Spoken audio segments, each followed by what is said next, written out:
Ever notice how you pick the same type of person over and over? Or maybe you run the second someone gets too close. Yeah, that's not a coincidence. I'm Raven, and today we're talking about attachment styles. Basically, the blueprint your childhood gave you for every relationship you'll ever have. And trust me, once you understand this, your entire dating history is going to make way too much sense. Stay till the end because I'm revealing which attachment style is the most common and why it's probably ruining your love life right now. Okay, so attachment theory was developed by this guy, John Bowlby, back in the day. The basic idea? The way your parents or caregivers responded to you as a baby literally wired your brain for how you do relationships as an adult. If your needs were met consistently, you learned relationships are safe. If they weren't, well, welcome to the club of anxious texters and emotional avoiders. There are 4 main attachment styles: secure, anxious, avoidant, and disorganized. And before you ask, yes, most of us are walking around with some flavor of insecure attachment. Fun times. Let's start with the golden child, secure attachment. These are the people who actually believe they're worthy of love. Wild, right? They're comfortable with intimacy, they communicate their needs, they don't freak out when their partner needs space, and they don't spiral when they don't get a text back immediately. Basically, they're emotionally stable unicorns. If you had consistent, responsive caregivers growing up, congrats! You won the attachment lottery.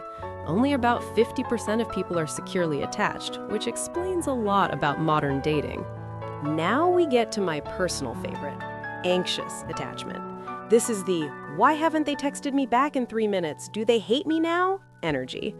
Anxious people crave intimacy but are terrified of abandonment.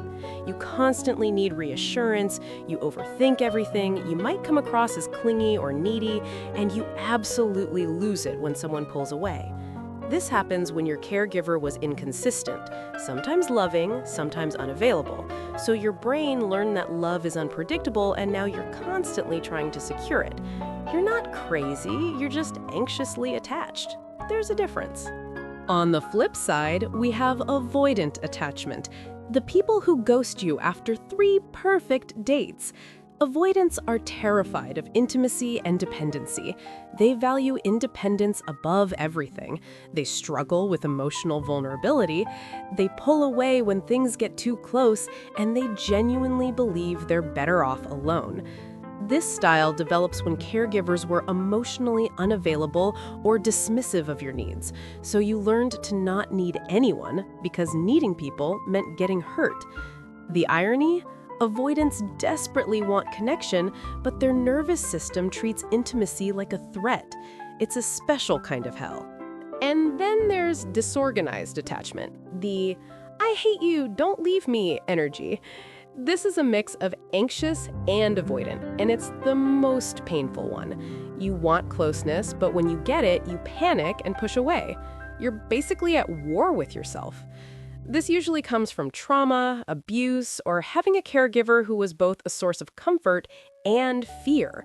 Your brain literally doesn't know if people are safe or dangerous, so relationships feel like chaos. If this is you, please get therapy, like yesterday. This one needs professional help to heal. Here's where it gets really messed up. The anxious-avoidant trap. Anxious people are attracted to avoidance like moths to a flame. Why? Because the avoidance distance triggers the anxious person's fear of abandonment, which makes them chase harder, which makes the avoidant pull away more, which makes the anxious person panic even more. It's a toxic cycle that confirms both people's worst beliefs about relationships. The anxious person thinks, "See, I'm not worthy of love," and the avoidant thinks, "See, people are suffocating." And they both stay stuck in this dance from hell. Ask me how I know. Let me show you how this plays out in real life. Secure people have healthy boundaries and mutual respect. Anxious people are the ones texting, "You up?" at 2 a.m. after being left on red.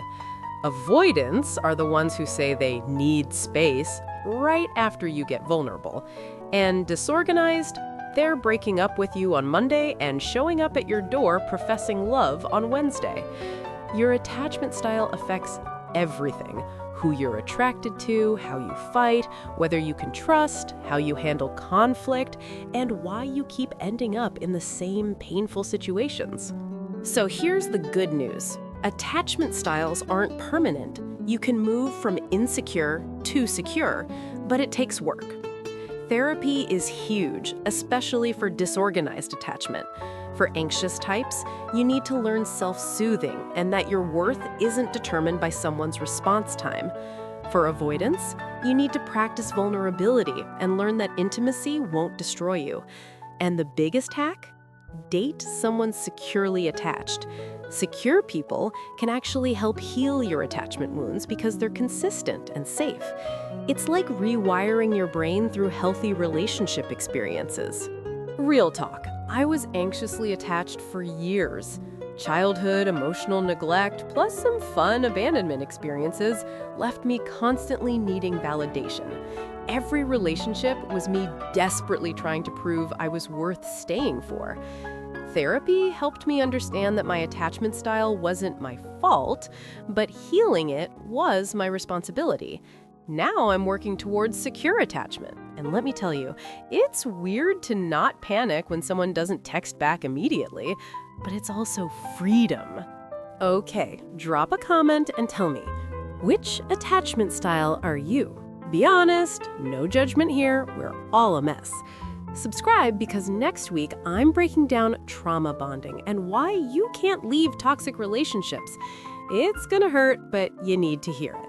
And if you want to understand your attachment style even better, watch till the end for a quick assessment question. Remember, your attachment style explains your patterns, but it doesn't define your future. You can heal this. I'm Raven, and I'll see you next week. Bonus question. When someone you're dating says, "I need space," what's your first reaction? A, give them space and trust they'll come back. B, panic and immediately want to talk about what you did wrong. C, feel relieved and use it as an excuse to pull away entirely. D, get angry and confused, maybe even consider ending it. A is secure, B is anxious, C is avoidant, D is disorganized. Now you know.